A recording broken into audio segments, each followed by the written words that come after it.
Good morning, everyone. We're continuing here in KITZUR, HILCHOS, Shabbos. We're still in the introduction to all of the 39 malachos, and today, Mitzvah Hashem, we're going to conclude the introduction. He writes like this: Einshin v'kipuran, the punishments and the atonement for the sin that one committed of being mechalel, of desecrating the Shabbos. Avos v'toldos, the main halacha, the main malacha, and the tolda, the offshoot of that malacha.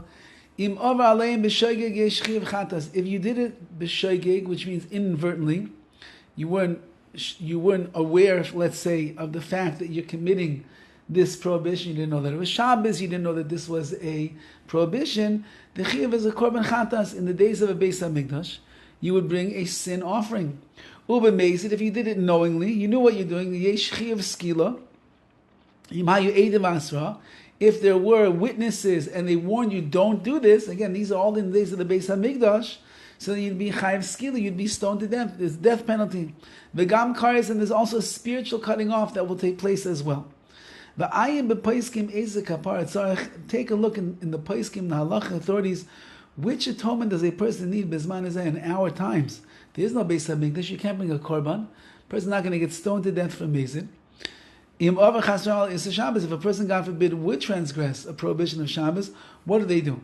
Even on a Issa D'Rabban, even on a rabbinical prohibition that a person transgresses, there's what has to take place. There's punishment and atonement. And now, what do? You have to do tshuva. Now, one of the greatest ways that a person does tshuva is you learn HILCHOS Shabbos. You learn the laws of Shabbos, and that way you will be better. Your next Shabbos of keeping Shabbos in the right way. And the more that you learn, the better you're going to become. And the more careful and the more aware of the chil Shabbos and the keeping of Shabbos that you're going to do.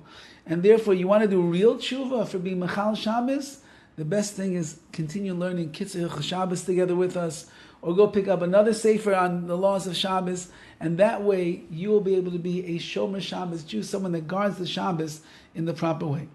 Now, v'kol zeh shalei b'makam sakana. All of this is if you're not in the place of a sakana, of danger. But if it's a dangerous situation, it's life and death. Besides the fact that it's not considered that you did a prohibition by doing one of these malachas, elagam nechshav kiilo asa mitzvah.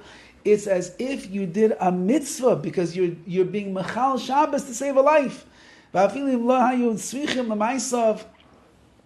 Even if at the end of the day you didn't even need all of that, but you did it because that's what you thought was needed, so then that's a mitzvah. There's a famous story that is said over, I believe, with the Brisker Rav, that someone was very, very ill in his family, and they were in bed. It was Shabbos, and the Brisker Rav he couldn't see clear enough to see how this person was doing, and there was a lantern in the bedroom, and he asked one of his children, please hand me the lantern, I can't see.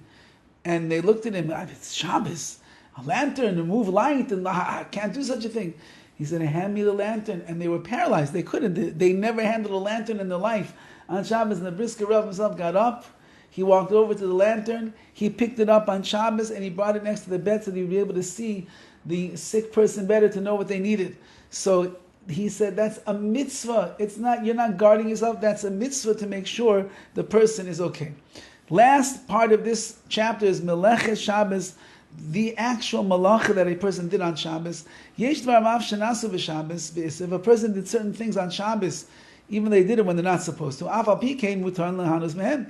Nevertheless, you could still benefit from the action that you did. V'yesh dvarim she'asun lo yisrael Shabbos. There are certain things that you cannot benefit from on Shabbos. Even if you did it, you can't get any benefit on Shabbos itself. But after Shabbos, you'd be allowed to. However, there are things that you do on Shabbos that you can't benefit on Shabbos, nor the Motzei Shabbos not safe shir zman kadesh yucholim lasois Shabbos.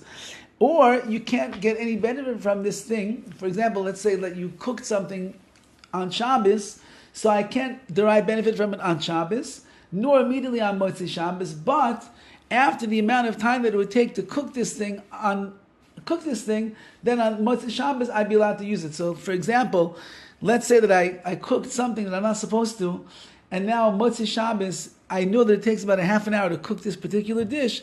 Half an hour later, I would be allowed to be able to get benefit from there. There are certain things that are usher completely, you can never get any benefit from it at all. Sometimes it's only prohibited to the one that the malacha was done for. Even sometimes for other people as well. And the judgment could change whether you did a Torah prohibition or a rabbinical prohibition. Or amazing if you did it inadvertently or you did it knowingly. If it was done through the hands of a goy or through a Jew. If you did it for a sick person. In every single situation, it's possible that the judgment could be something totally different. Therefore, we can't just bring you down one general rule and you're going to learn out everything from there. If something would happen at your Mechal Shabbos, let's say by cooking or the like, so you have to go and ask a Talmid Chacham, ask your Posek, your local Orthodox rabbi, what to do in that particular situation. Okay, that's the end of the introduction to the 39 Malachos. And now, Be'ez Hashem, starting tomorrow, we're going to begin the 39 Malachos one by one. Have a wonderful day.